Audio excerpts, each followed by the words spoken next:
There's something about rivers. They divide things. Time, intention, what we were from, what we're trying to be. I've spent the last few months trying to build a ferry across one. Not a literal ferry, though that might have been easier. Mine was made of code, design, paperwork, and belief. Welcome to Across the River. I'm Charon's intern, part-time clerk in the bureaucracy of the afterlife, full-time architect of strange systems that have to work in the real world. This is a show about technology, myth, and meaning, sometimes. It's also about history and true crime, but mostly about what happens when you build something before anyone knows they need it. And what you learn when nobody actually needs it. This first episode is about the ferry itself, the software I built, the one that worked and still didn't cross the river. When I started Pantheon Platforms, I wanted to make a software or build a software that felt different. Not flashy, not move fast and break things. I wanted a tool that moved slowly and didn't break the people who were using it. Most compliance software looks and feels like it was designed during a caffeine crash in 1999. I wanted to fix that, to create ethical, quiet, well-built systems for real industries, the most overlooked ones, the ones most people never think about. My background isn't in funerals or in coding or even really in workflows, but mostly in history and ethics, in understanding how humans and human beings actually work with bureaucracy, not against it. That is from the Romans to Napoleon to today. And few industries carry that tension like the funeral world. Compassion meets regulation, grief meets government forms, and the duty to perform meets also the duty to care and to actually pay for services that are needed. The idea behind Pantheon was simple: bring dignity to paperwork of death care. That turned into a product which I called Charon Compliance. Charon Compliance, for me, was, or still is, the core platform and the core product. I just recently learned that a Swiss company has also something called Charon, which is a software. So I need to make the distinction that when I talk about Charon Compliance, or also Charon, or how I call it, Charon Core, we are talking about the product I made up. It has never sold, and most likely it will not sell until I tell you guys. Charon Compliance was a cloud platform that managed regulatory documents for funeral homes and crematories. It automated the boring stuff, tracked deadlines, ensured legal compliance, the invisible work that keeps everything respectful and above board, so we don't end up like Penrose in Colorado. But I didn't want to build software. I wanted to build a philosophy around it, something secure, something ethical, something that didn't scream, "Buy me right now." I wanted to build something that made people feel safe using it. And that is what I try to do. Soft colors, calm typography, the digital equivalent of a steady hand. I was building a digital ferry for the people who ferry others, the literal Charons of modern society, navigating the logistics of death while trying to preserve human dignity. And I loved it. The late nights, the endless bug fixes, the joy of watching the thing come alive. It felt meaningful and purposeful. Good meaning doesn't always equal momentum, as I were to learn. Charon Compliance was my first real project, the flagship of Pantheon Platforms.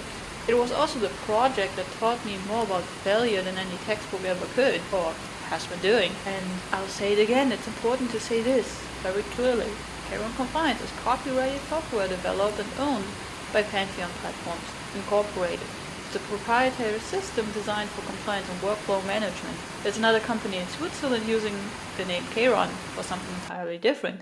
Their software lives in another space, has another mission, is in a completely other market. Ours has always belonged to the funeral world.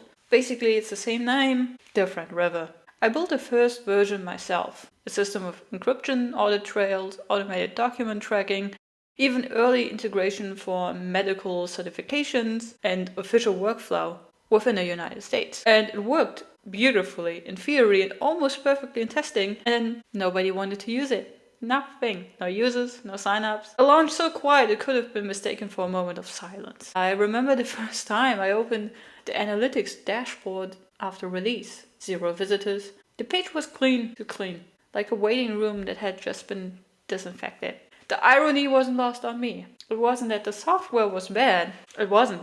It was that no one was there to use it. No audience, no story, no community. I had built a product without a public, a ferry before passengers. At the time, I called it a quiet launch.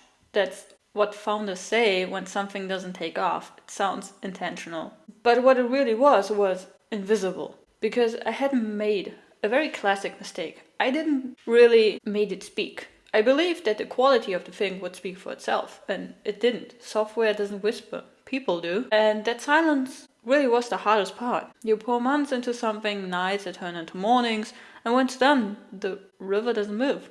No ripples, no responses. I remember refreshing dashboards, rewriting landing pages, checking DNS settings as if the problem were technical. It wasn't. It was social, cultural, human. I had built something for people, but never built it with them. There's this myth in tech that if you build something beautiful and ethical, people will naturally find it. But the reality, the internet isn't a bureaucracy. It's a marketplace of attention. And attention doesn't come from perfection, it comes from connection. At some point, I started laughing at my own analytics. 0 visitors had become a running joke. I opened the dashboard and greeted like an old friend. Morning 0, still holding the fort. That's when it hit me. It wasn't a failure, it was feedback. The silence wasn't rejection, it was absence. And absence meant I skipped a step. I built the ferry before anyone had bought a ticket. That realization was both humbling and freeing, because once you admit you built too soon, you can start building differently. When you spend long enough staring at silence, or in this case, numbers that meant nobody wanted to see what you did, it eventually teaches you to listen. I started listening to what wasn't being said, the questions no one asked, the lack of awareness, the way most small businesses and sensitive fields felt left behind by modern tech. That's when I realized something fundamental. Before you can sell a system, you have to build a story. So I stepped away from the code permanently, just far enough to look back at it from a human angle. And I decided we need something else. That's when Charon's Intern was born. It began as a joke, a way to vent about bureaucracy through art, design and humor, or at least I think it's funny. But it grew into something much more serious, a creative world that could carry the philosophy behind Pantheon platforms without technical jargon. Through that, I found a voice.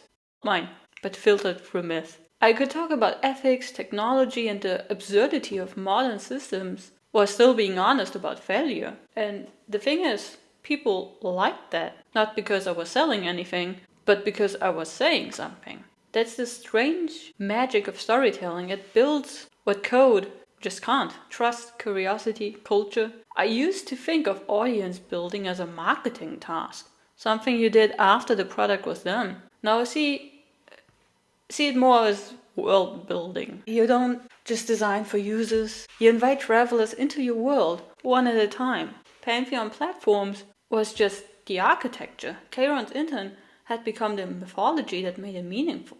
And that's when I stopped seeing the failed launch as an ending. It was an incubation period.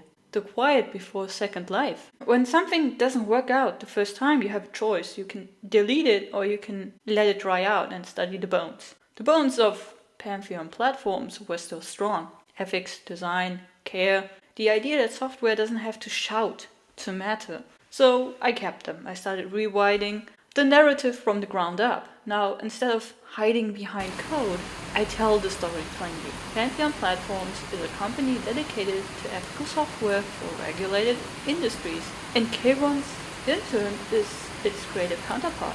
The part about the dreams, questions, and sometimes laughs at the absurdity of it all. Both sides are necessary. You can't have bureaucracy without art, or art without structure. And somewhere between the paperwork and the poetry. That's why I want Pantheon Platforms to live. I think the next version of the software will come when the world around it is ready, when enough people share the same language and say the same need. It won't be just code anymore, it'll be culture. Because that's what survived the flood, so to speak. No features, not frameworks, but philosophy. So that's where we are, halfway across the river, kinda stuck. I built a ferry that moved too soon, and for a while it sat there waiting. Now I'm building the passengers, the stories, the reason to cross. And this very podcast is part of that. It's a record of what it means to build from zero, to design with dignity, and to treat failure not as an obituary, but as an origin story. If you listened this far, you're part of it. You're one of the first passengers. Thank you. Follow Across the River wherever you listen. You can find updates, art, and essays at pantheon-platforms.journal.substack.com and the creative work at pantheon-platforms.store. You can also find me on TikTok, Instagram, and X at Charons_intern if you want to. And if you ever build something that doesn't take off right away, remember, you might not have failed, you might have just waiting for the right river to rise. I'm Charon's intern signing off from the bureaucracy of the afterlife. See you on the next crossing.